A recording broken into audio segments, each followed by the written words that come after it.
प्रवक्ता व नैना देवी विधानसभा क्षेत्र के विधायक रणधीर शर्मा जी। रणधीर शर्मा जी, सबसे पहले हम यह जानना चाहेंगे, खासकर जब भाजपा सरकार थी उस दौरान खासकर जनमंच का आयोजन किया जाता था, लेकिन इसे कहा गया ये जनमंच नहीं लंच मंच है। फिर अब सरकार का इसके ऊपर क्या स्टैंड है और आपका क्या कहना रहेगा खासकर? देखिए, कांग्रेस पार्टी ने पिछली भारतीय जनता पार्टी की सरकार द्वारा चलाए गए अति महत्वाकांक्षी कार्यक्रम जनमंच की हर मंच पर हर समय आलोचना की, निंदा की है और कई तरह के नाम उस जनमंच को दिए। परंतु अब जब एक साल इस सरकार का पूरा हुआ और सरकार के मुख्यमंत्री एवं मंत्रियों को लगा कि सरकार से दूरी बन गई है, तो इसी सरकार ने जनमंच की तर्ज पर सरकार जनता के द्वार कार्यक्रम आयोजित किए, जिससे लगता है कि कांग्रेस सरकार ने जो जनमंच की आलोचना की थी वो मात्र आलोचना के लिए आलोचना थी। सच में जनमंच ऐसा कार्यक्रम था तो प्रशासन और जनता को आपस में सीधे रूप से जोड़ता था और जनमंच की बहुत ही खूबियां थी। आम आदमी मंच से अपनी समस्या रखता था, मौके पर अधिकारी उसका जवाब देते थे, उसकी समस्या का समाधान करते थे। यहाँ तक कि जनमंच से एक हफ्ता पहले प्री जनमंच लगाकर आधी समस्याएं तो जनमंच आने तक दूर हो जाती थी। परंतु अभी जो कांग्रेस सरकार ने सरकार जनता के द्वार कार्यक्रम किया है, ये तो मात्र जनसभाएं हैं। इसमें एप्लीकेशंस इकट्ठी की जाती हैं, मौके पर कोई समस्या ना सुनी जाती है ना समाधान होता है। ये सिर्फ जनता की आंखों में धूल झोंकने का काम है, जनता के बीच जाने का काम है।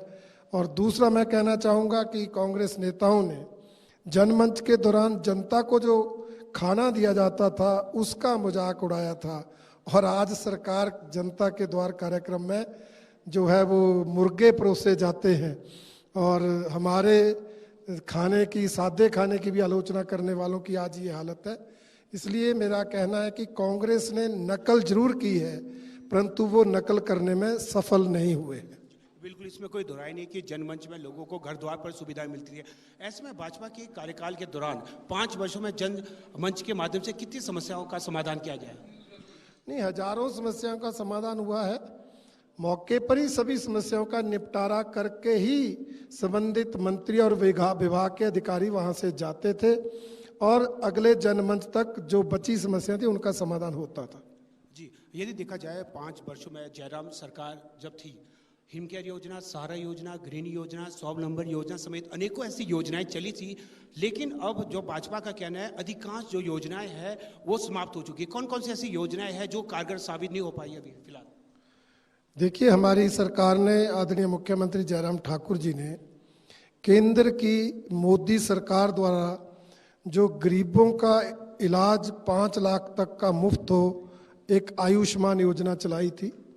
उसको सप्लीमेंट करने के लिए हमारी सरकार ने हिमकेयर योजना चलाई, जिसमें जो आयुष्मान योजना में नहीं आते वो सब अपना कार्ड बनाकर, मतलब हिमाचल का हर नागरिक अपना इलाज जो है 5 लाख तक का मुफ्त करवा सकता था। दूसरी सहारा योजना चलाई उन गंभीर बीमारी से ग्रस्त मरीजों के लिए जो चल फिर नहीं सकते, बेड रिडन थे, जिनकी देखभाल करने के लिए एक अटेंडेंट की आवश्यकता थी, उनको 3,000 रुपये महीने की पेंशन, सहारा पेंशन के रूप में लगाने की योजना चलाई थी, जिससे अनेक लोगों को लाभ हुआ था। वर्तमान कांग्रेस सरकार ने इन योजनाओं को बंद करने की नोटिफिकेशन तो जारी नहीं की, परंतु इन योजनाओं में बजट डालना बंद कर दिया। अभी पिछले धर्मशाला के सेशन में मैंने प्रश्न लगाया था तो जवाब मिला था 198 करोड़ रुपए हिमकेयर का अलग अलग अस्पतालों में इस सरकार ने देना है, जिसके कारण अब अनेक हॉस्पिटल्स में, प्राइवेट ने तो बिल्कुल बंद कर दिया, यहाँ तक कि सरकारी हॉस्पिटल्स ने भी हिमकेयर का लाभ देना बंद कर दिया है। सहारा योजना में जिनको पेंशन मिल रही थी उनकी पेंशन बंद हो गई है और आप देखेंगे कि नए सहारा योजना के जो पात्र लोग हैं उनके तो पेंशन के फॉर्म भी नहीं ली जा रहे, उनकी एप्लीकेशंस भी एक्सेप्ट नहीं की जा रही। इसलिए इनडायरेक्टली इस सरकार ने ये योजनाएं बंद की हैं, ये हमारा आरोप है। जी, अक्सर देखा जाता है, चाहे राष्ट्रीय मुद्दे की बात करें हम प्रदेश की, तो कहा जाता है कि मैक्सिमम जो कांग्रेस के नेता है वो भाजपा इसीलिए ज्वाइन करते हैं क्योंकि इनको ईडी का डर रहता है, लेकिन जब भाजपा ज्वाइन करते हैं तो कोई भी दाग नहीं रहता। नहीं, देखिए, ये तो भ्रांति फैलाने की बात है। ईडी इंडिपेंडेंट संस्था है, उनके ध्यान में जो मामले आते हैं उनकी वो छानबीन करते हैं, जांच करते हैं, कार्रवाई करते हैं। भारतीय जनता पार्टी राजनीतिक दल है, उसमें कोई नेता आना चाहता है उसको हम शामिल करते हैं, परंतु ऐसा भी नहीं कि हर नेता को शामिल करते हैं। आने वाले नेता की बैकग्राउंड, उस नेता के जो पिछला इतिहास है, उस सब को देखकर ही पार्टी में शामिल किया जाता है। मेरे ध्यान में ऐसे कई नेता हैं जो भारतीय जनता पार्टी में आना चाहते थे, परंतु उन पर जब वो सरकार में होते थे तो भ्रष्टाचार के आरोप लगे हुए थे, इसलिए हमारे नेताओं ने उनको शामिल नहीं किया है। इसलिए ऐसा कहना कि ईडी का डर दिखाकर हम शामिल करते हैं, ये निराधार आरोप है। रणधीर शर्मा जी, ये भी जानना चाहेंगे, खासकर जो लोकसभा चुनाव है हिमाचल प्रदेश में, कौन से ऐसे मुद्दे हैं जिन मुद्दों को लेकर लोकसभा चुनाव भाजपा लड़ेगी? देखिए, इन लोकसभा चुनाव के लिए सबसे बड़ी बात, क्योंकि चुनाव लोकसभा का है, जनता ने देश की सरकार बनानी है और पिछले 10 साल से हमारी पार्टी की सरकार चली है आदरणीय प्रधानमंत्री नरेंद्र मोदी जी के नेतृत्व में। इसलिए हम 10 साल के अपने रिपोर्ट कार्ड को जनता के बीच में रखेंगे।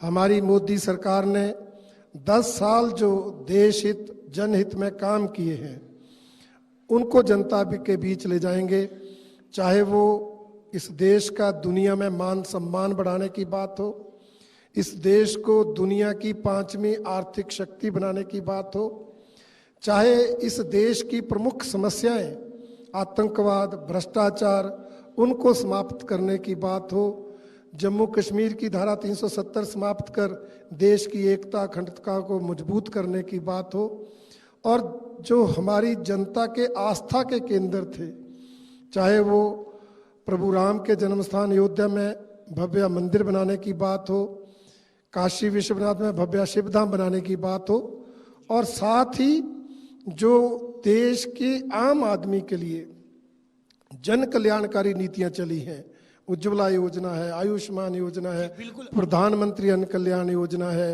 और किसान सम्मान, ऐसे जितनी भी योजनाएं जिनसे गरीबों को लाभ मिला है उन सब को लेकर जाएंगे। और मेरा मानना है हम मोदी जी के व्यक्तित्व और कर्तृत्व को मुद्दा बनाएंगे।